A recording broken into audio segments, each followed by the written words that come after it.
Hey guys, welcome to my channel. Guys, इस video में आपका स्वागत है। तो फ्रेंड, आज मैं एक जंगल की चुड़ैल की कहानी बताने जा रहा हूं। तो आप प्लीज़ इस वीडियो को पूरा देखिए, जिससे आपको समझ में आएगा और कहानी सुनने में भी बहुत अच्छा लगेगा। तो फ्रेंड, वीडियो को मैं शुरू करता हूँ। एक दिन की बात है, ठंड का समय था, घना कोहरा छाया था। सारे लोग जल्दी कार्यालय का काम खत्म करके घर की तरफ निकल रहे थे। नाना जी ने उसी समय के बड़े अधिकारियों में से एक थे। वह उस समय के उच्च वर्ग के लोगों में से एक अमीन का काम करते थे। रोज की तरह उस दिन काम खत्म होने के बाद घर के लिए अपनी गाड़ी से रवाना होने लगे। रास्ते में उन्हें हाट से कुछ सामान भी लेना था, तो वह और साथियों से अलग हो गए। उन्होंने घर की कुछ ज़रूरतें के सामान लिए और गाड़ी आगे बढ़ा दी। आगे जाने पर उन्हें कुछ मछली बाजार दिखा और वह मछली खरीदने के लिए रुक गए। ताज़ी मछली लेने और देखने में टाइम ज़्यादा ही गुजर गया।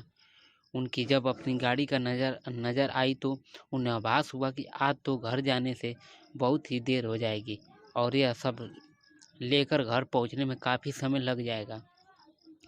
फिर यही सब सोच कर उन्होंने सोचा कि क्यों न जंगल के रास्ते से निकला जाए, तो जल्दी पहुंच जाऊंगा। तो उन्होंने अपना रास्ता बदला और जंगल की तरफ अपनी गाड़ी को घुमा लिया। समय समय 11 बज चुका था। गाड़ी तेज रफ्तार से आगे बढ़ रहा था। तभी अचानक तेज ब्रेक के साथ गाड़ी को रोकना पड़ा। उनकी गाड़ी के आगे एक औरत जोर से दो से रो रही थी जोर से रो रही थी। उन्होंने सोचा, इस वीराने में यह औरत क्या कर रही है। उन्होंने लगा कि कोई मजदूर की पत्नी होगी जो नाराज होकर घर छोड़कर जंगल में भाग आई है। तो उन्होंने उससे पूछा कि यहाँ जंगल में तुम क्या कर रही हो, लेकिन उसने कोई जवाब नहीं दिया और जोर जोर से रोने लगी। सारे जंगल में उसकी ऊँची सिसकियाँ गूंज रही थी। फिर नाना जी ने पूछा, तुम्हारा घर कहाँ है, लेकिन वह कुछ भी नहीं बोली। तब नाना जी ने कहा कि आज चलो मेरे घर में रहना, सुबह अपने घर चली जाना। यह जंगल बहुत सारे जंगली जानवर से भरा है। रात भर यहाँ मत रुको। चलो आज मेरे घर में सबके लिए खाना बना देना और कल सुबह अपने घर चली जाना। उसने यह सुना तो झट से तैयार हो गई और गाड़ी से पीछे की सीट पर बैठ गई। सिर में बड़ा सा घूंघट डालने की वजह से उसका चेहरा छिपा हुआ था। कुछ ही देर में गाड़ी घर के दरवाजे पर थी। घर के लोग कब कब से उनकी राह देख रहे थे। गाड़ी रुकते ही पापा ने पूछा, आज तो बहुत देर हो गई है और सारे लोग भी आ चुके हैं।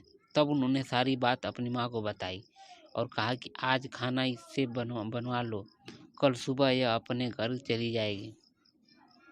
इतनी रात को बेचारी जंगल में कहाँ भटकती है, इसीलिए मैं ले आया। पर पापा को कुछ संदेह हो रहा था कि कहीं चोर तो नहीं है रात को सोने के बाद या खाना बनाते समय कहीं घर के सामान चुरा कर न ले जाए। पर बेटे की बात को कैसे मना करती। उन्होंने उस औरत को कहा, देखो आज तो मैं रख ले रही हूँ, लेकिन कल सुबह होते ही यहाँ से चली जाना और जाओ रसोई में या सामान उठा कर ले जाओ और खाना बना दो। उसने फिर से जवाब नहीं दिया। बस यूं ही की आवाज़ बाहर आ रही थी और वह सारा सामान लेकर माँ के पीछे बहुत दूर चल दी। रसोई में सारा सामान रखवा कर माताजी ने उसे खाना जल्दी बनाने की सख्त हिदायत की और वहाँ से चली गई। लेकिन उनका मन कुछ परेशान सा था। फिर 10 मिनट से रसोई में उसने देखना चली गई वो क्या कर रही है और उसका चेहरा भी देखना चाहती थी। लेकिन वो वहाँ पहुँचते तो देखा कि वो मछलियाँ का थैला निकाल रही थी। उन्होंने बहुत ज़ोर से गुस्से से कहा, यह सब खाने का इंतज़ार कर रहे हैं और तुम अभी तक मछलियाँ ही निकाल रही हो, कल सुबह तक बनाओगी क्या। उसके सिर पर घूंघट अभी भी था, तो चेहरा देखना मुश्किल ही नहीं नामुमकिन था। उन्होंने उसे कहा, तुम जल्दी से खाने की तैयारी करो, मैं आग सुलगा देती हूँ, काम जल्दी हो जाएगा। और वह जल्दी से चूल्हा जलाने की तैयारी करने लगी, लेकिन साथ ही वह उसका चेहरा देखने की भी कोशिश कर रही थी। लेकिन वह जितना देखने की कोशिश करती वह पल्लू खींच लेती। अंत में हार के वह बोली, देखो मैंने आग सुलगा दी है, अब आगे आगे सारा काम कर लो, कुछ ज़रूरत हो तो बुला लेना। लेकिन तो फिर भी कुछ नहीं बोली। अब उन्हें लगा कि यहाँ से जाने में ही ठीक है, वरना मेरा भी समय खराब होगा और हो सकता है अनजान लोगों से डर रही हो। यह सब सोचकर उन्होंने उससे कहा कि मैं आ रही हूँ, जल्दी से खाना बना कर रखना, और वहाँ से निकल गई। मन अभी भी परेशान ही था। कभी अपने कमरे में, कभी बच्चे के, कभी बाहर सबको देख रही थी, कहीं कुछ अनहोनी न हो जाए। 1 मिनट भी आराम से नहीं बैठ पाई।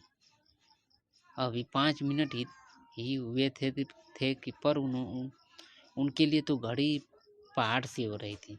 समय बीत ही नहीं रहा था।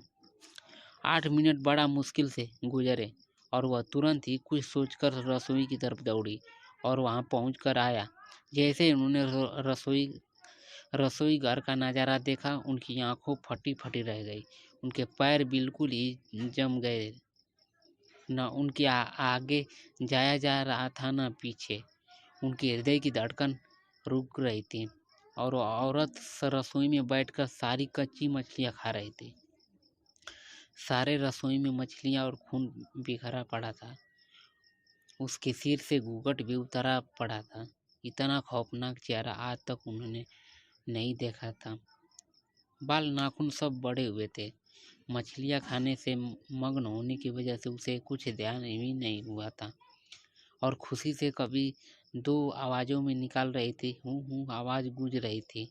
रसोरा पिछवाड़े में होने की वजह से और लोगों का ध्यान भी इधर उधर नहीं आ रहा था। माँ को भी कुछ नहीं समझ में आ रहा था कि चिल्लाने से कहीं घर के लोगों को नुकसान न पहुँचाए। वह चुड़ैल से अपने घर को कैसे बचाए, उन्हें समझ नहीं आ रहा था। बस भगवान का नाम ही उनके दिमाग में आ रहा था। अचानक वो आगे बढ़ने लगी उसी की तरफ और झट से एक थाल लिया और चूल्हे की तरफ दौड़ी। उस चुड़ैल की नज़र भी पापा पर पड़ चुकी थी, सो वह भी कुछ सोचकर उठी अपनी जगह से। माँ कुछ भी देर नहीं करना चाहती थी। उन्हें पता था कि आज अगर जरा से भी लापरवाही हुई तो अनहोनी हो जाएगी। उस चुड़ैल के कुछ करने से पहले उन्हें चूल्हे तक पहुंचना था और चूल्हे के पास पहुंचकर उन्होंने जलता हुआ कोयला थाल में भर लिया और चुड़ैल की तरफ लेकर जोर से फेंका। आग की जलन की वजह से वो अजीब सी डरावनी आवाज़ें निकालने लगी।